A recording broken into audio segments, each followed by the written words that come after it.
어제 우리 난민 단기 선교팀 무사히 잘 돌아오게 되어서 너무나 감사드립니다. 또 일주일 동안 또 수고하셨을 텐데 또 하나님께서 쉼을 주시고 또 위로해 주시고 또 좋은 선교의 그 본이 될 수 있는 귀한 은혜의 분들이 되기를 바랍니다. 모든 인간 관계에는 보이지 않는 선이 있습니다. 그 선을 지키고 그 선 안에서 관계를 유지하면 관계는 편안하게 오래 지속될 수 있습니다. 하지만 그 선을 무시하고 마음대로 넘나드는 사람이 있다면 관계를 깨기로 작정한 사람이라고 볼 수 있습니다. 부부관계에도 보이지 않는 선이 존재하고 부모와 자녀 관계에도 보이지 않는 선이 있습니다. 성도와 성도 가운데도 보이지 않는 선이 있습니다. 우리의 삶에는 항상 다 선이 있습니다. 그 선을 내가 어떻게 잘 지키고 있느냐, 적절한 어떤 그 간격을 누리고 있느냐에 따라서 관계가 오래가고 지속될 수 있고 그 반대로 금방 깨지고 사람들과 다투는 일들이 벌어진다는 겁니다. 사람들이 모이는 곳은 항상 선이 있기 마련입니다. 목사와 성도들 간에도 허심탄회하게 얘기하지만 그러나 선이 있습니다. 그 선을 넘는 순간 이제 그때부터 문제거리가 생기는 것이겠죠. 그래서 그걸 잘 지키는 게 또한 지혜롭다고 보는 것이죠. 여러분, 이건 하나님과 인간의 관계에도 이게 존재합니다. 하나님께서 선을 정하시고 넘지 말라 하시는데 사람들은 자기 마음대로 넘나들고 있습니다. 하나님이 참고 참으시다가 임계점이 넘으면 심판을 하시는데 오늘 본문에서 하나님께서 유다 백성들이 하나님이 정하신 선을 자기 마음대로 넘나들고 있다는 것을 한탄하고 계세요. 하나님께서 세상을 창조하실 때부터 하나님이 정하신 선이 있었습니다. 수요일 날 창세기 강해 설교를 여러분께 드릴 때도 하나님께서 첫째 날, 둘째 날, 셋째 날 이렇게 모든 만물을 창조하실 때 선이 있었는데 그 중에 가장 뚜렷하게 우리에게 보여지는 선이 무엇인가 하면 이 바다가 함부로 모래밭을 선이라는 것을 넘지 못한다는 것입니다. 22절 보시면 읽지 않았습니다. 같이 읽겠습니다. 22절이에요. 여호와의 하나님이니라 너희가 나를 두려워하지 아니하느냐 내 앞에서 떨지 아니하겠느냐 내가 모래를 두어 바다의 한계를 삼되 그것으로 영원한 한계를 삼고 지나치지 못하게 하였으므로 파도가 거세게 이나 그것을 이기지 못하며 뛰노나 그것을 넘지 못하느니라. 그러니까 태초에 바다를 지을 때 바다가 모래톱을 넘지 못하도록 하셨다는 말씀이에요. 만약에 하나님이 그 한계를 정하지 않았더라면 바다는 사람들의 삶의 자리를 늘 위협했을 것이라는 겁니다.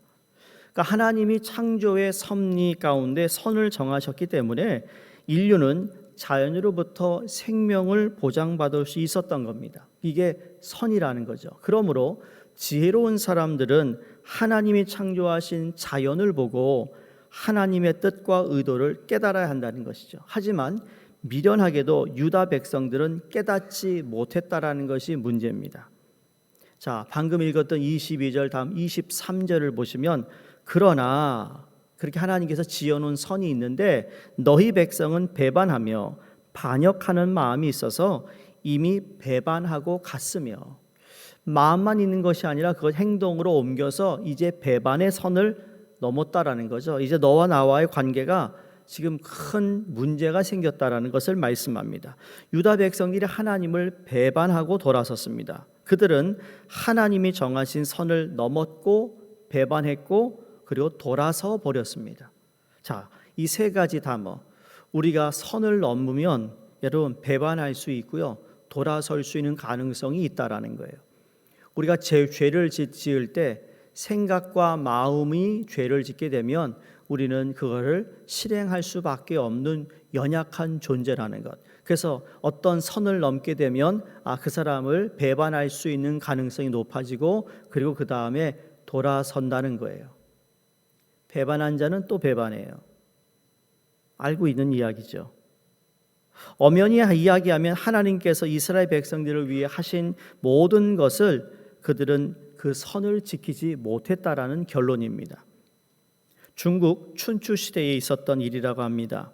노나라의 한 마을에 가난한 동네였는데 여성이 하나 살고 있었어요. 그 이웃 제나라에서 노나라를 정복하려고 이 마을을 쳐들어옵니다. 그때 그 마을의 한 여인이 한 아기를 안고, 한 아기는 손목을 잡은 채 그를 난리를 피는 그 가운데 필사적으로 도망을 칩니다. 도망을 치는 것을 보고 그 적이 점점 그 여인을 추적해서 따라오는데, 그러자 이 여자는 두 아이를 데리고 가느라 도저히 빨리 뛸 수가 없었다라는 겁니다. 이젠 잡혔구나 싶었을 때 부득불 한 아기를 버리기로 작정합니다. 품에 안고 있던 아기를 얼른 내려놓고 손목을 잡고 있던 아기만 데리고 뛰었던 것이죠. 일반적으로 생각하기에 차라리 손목 잡고 있던 아기를 버리고 안고 있던 아기를 데리고 도망가는 것이 빨리 도망칠 수 있는 것 아니겠어요? 근데 이 여인은 그렇게 하지 않았습니다. 하지만 결국 적의 장군에게 붙들리고 맙니다. 조금 전에 아기를 버리는 그녀를 보았던 장군이 이상하다는 듯 물었습니다. 어찌하여 품에 안고 있던 아기는 내려놓고 손목 잡고 있던 아기를 데리고 도망을 쳤느냐? 여인이 이렇게 설명합니다. 내가 품에 안고 가던 아기는 내 아이입니다. 내 손목을 잡고 가던 아기는 내 형님의 아이입니다. 난 내 아이를 누구보다 사랑합니다. 그러나 내 아이를 돌보는 것은 사적인 사랑이고 형님의 아이를 돌보는 것은 공적인 의입니다. 의를 버리고 사적인 사랑을 택하여 형님의 아이를 버리고 내 자식을 구원한다면 나는 좋겠지만, 허나 그렇게 한다면 우리 집안 꼴은 어떻게 될 것이며 나아가 우리나라 꼴은 또 무엇이 되겠습니까? 라는 이야기를 합니다. 이때 이 장군이 감동을 받아서 의를 아는 여자가 있는 도성은 쳐들어갈 수 없으니 의가 있는 나라는 공격하지 못한다라는 법으로 이 장군이 철수를 했다는 이야기입니다. 잠언서 14장 34절에 의는 나라를 영화롭게 하고 죄는 백성을 욕되게 한다 그랬습니다. 사랑하는 성도님들, 우리는 누구를 위해서 삽니까? 다 나를 위해, 내 자식을 위해 산다고 합니다. 여러분 기억하셔야 합니다. 예수 그리스도를 통하여 하나님의 자녀가 된 저와 여러분은 하나님의 의를 위해 살아야 합니다. 죽었다 깨어나도 하나님의 의를 위해 살아야 한다니까요. 오늘날 의리 없는 사람, 자기의 편한 대로, 자기 생각에 맞다고 생각하는 대로 살아가는 오늘날의 그리스도인들이 하나님의 의를 깨고 있어요. 선을 넘고 있다니까요. 오늘 너무 많아요, 교회 안에. 그러면서 오늘 본문 말씀에서 구체적으로 그들은 어떤 식으로 하나님이 정하신 선을 넘었는가 적나라하게 얘기합니다. 1절 말씀을 보세요. 너희는 예루살렘 거리로 빨리 다니며 그 넓은 거리에서 찾아보라.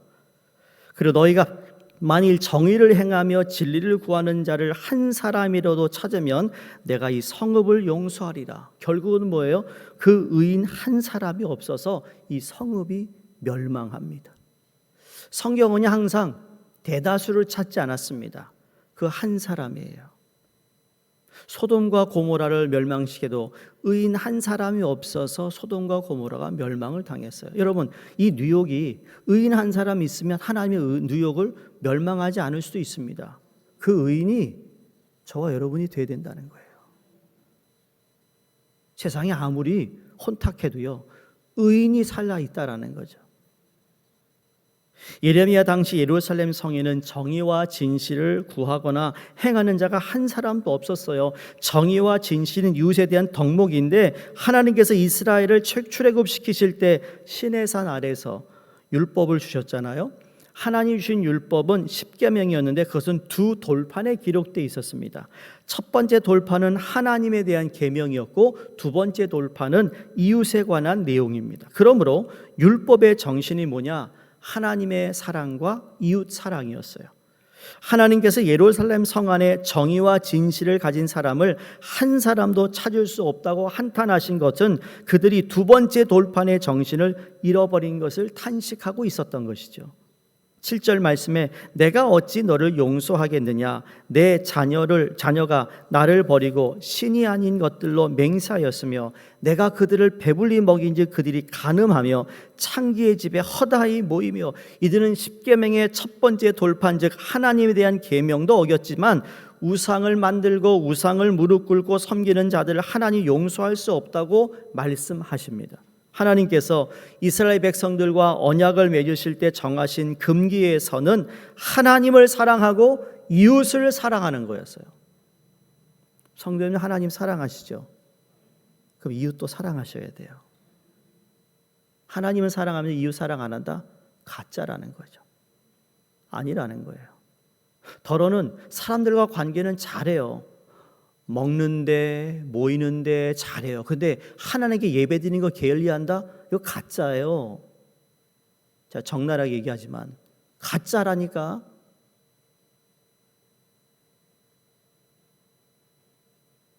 놀러 다니고 운동하고 하는 잘 모이는데 예배는 게을리한다? 목사든 장로든 권사든 안수집사든 서리집사든 가짜라고요. 가짜. 하나님의 말씀이에요, 이게.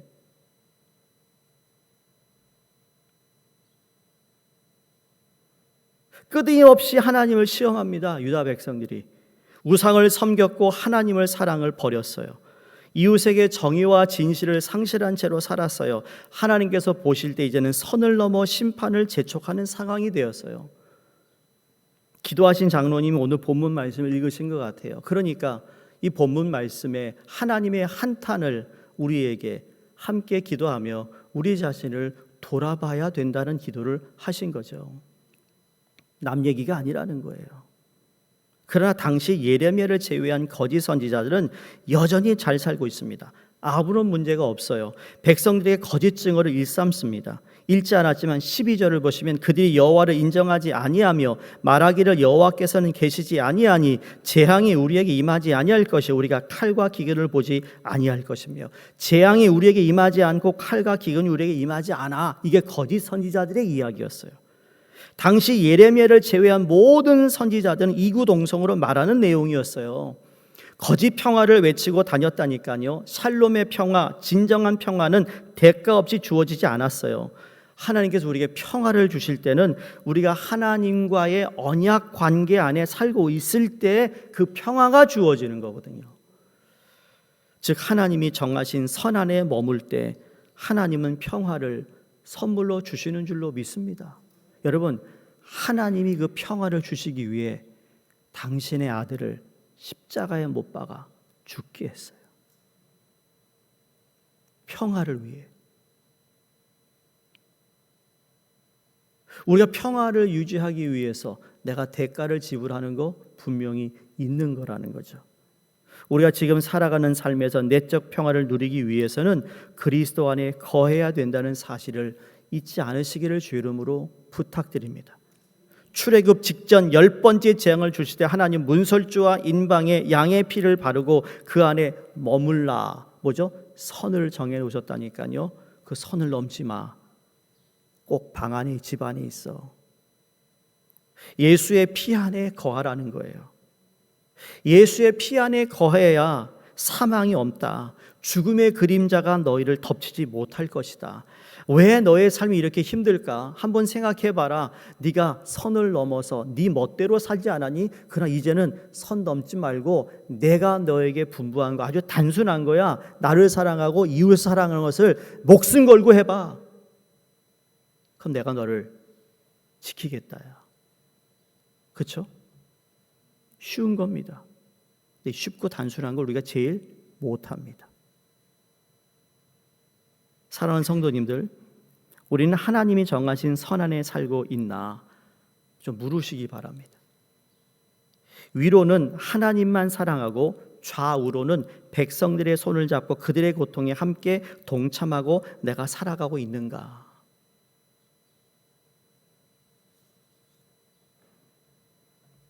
한 주간 무더운 날씨에 단기 선교를 다녀온 분들, 올해 일주일 내내 여러분이 그분들을 위해 기도하셨으리라고 생각합니다. 내가 가야 하는 것인데 내가 가지 못해서 다른 분이 갈 수 있도록 기도로 후원했던, 여러분, 그게 우리가 가져야 할 마음이라고 전 믿습니다. 내가 가야 되는데 가지 못한 내 개인적인 사정 때문에, 그러면 적극적으로 그분들을 위한 기도와 중보를 하는 것이 맞다고 생각하는 것이죠. 그래서 그 기간만큼은 내 쾌락을 위해서 사는 것이 아니라 어떻게 하든지 자제하며 그들을 위해 함께 그 자리에 있지는 않지만 정말 하나님 돌봐달라는 생각으로 일주일을 살았다면 그 사람은요, 하나님을 사랑한 사람이고 이웃을 사랑하는 사람의 모습입니다. 전혀 그렇지 않았다면 회개해야 되는 것이죠. 지금은 우리 자신을 살펴야 합니다. 위험한 선을 넘어서 있는데 평화를 장담한다면 우리도 거짓 선지자와 다를 바가 없다라는 거죠. 부디 하나님이 정하신 하나님 사랑과 이웃 사랑의 선 안에 거하시기를 주님의 이름으로 축원합니다. 그 선의 기준은 세상이 아니고요, 물질도 아니고요, 힘이나 권력에 있지 않습니다. 그건 하나님의 말씀에서 그 기준을 알아 깨달을 때 선을 지키는 인생을 살게 되는 줄로 믿습니다. 그러니까 성경은 항상 똑같은 얘기로 결론을 말씀하고 있어요. 성도님들, 우리는 다 아는 이야기예요. 말씀에 거하라는 거죠. 하나님 우리에게 명령하신 것들을 기억한다면, 그러면 하나님은 그런 인생을 기뻐하시고 한량없는 복을 주실 뿐만 아니라 자비와 긍휼을 우리에게 허락해 주시는 분이라는 사실을 믿을 수 있기를 주 이름으로 축원합니다. 예레미야 선지자가 여러분 한탄하며 하나님의 말씀을 그 유다 백성들에게 전할 수밖에 없었던 이 상황, 이 배경, 우리가 함께 말씀을 보면서 때로는 지루할 수 있어요. 비슷한 말이 계속 이사야 선지자를 통해서 우리가 읽다 보니까. 그러나 그건 하나님께서 우리에게 뭔가를 깨닫게 하고 하시는 하나님의 섭리와 뜻이 있다는 것을 깨달아 말씀을 통해 하나님을 어떻게 하면 더 사랑하고 말씀을 통해 어떻게 하면 내 이웃을 더 사랑할 수 있을까라는 마음으로 여러분이 마음속에 주님이 주시는 평강을 누릴 때, 여러분, 우리는 정말 사람들 앞에서 또는 하나님 앞에서 가능하면 부끄럽지 않는 삶을 살아가게 될 줄로 믿습니다. 그걸 하나님께서 오늘도 요구하고 계시고 내일도 요구하고 계시고, 단지 예배드리는 한 시간이 아니라 예배드리지 않는 나의 삶의 자리에서 하나님이 영화롭게 되고 하나님을 높이고 하나님께서 나에게 말씀하신 그 모든 말씀을 가능하면 준행하려는 나의 삶 가운데 성령께서 우리를 도우실 거고 우리를 위로하실 것이고 우리에게 능력을 주셔서 넉넉히 살아갈 수 있는 은혜를 주실 것을 믿으시기를 주 이름으로 축원드립니다. 사랑의 하나님, 하나님을 사랑하고 이웃을 사랑하는 말씀, 그 선을 잘 지키겠습니다. 하나님께서 원하시는 믿음의 경계 안에 거하겠습니다. 하나님께서 주신 사랑과 은혜의 경계를 지키며 살아 하나님의 기쁨이 되는 인생이 되기를 원합니다.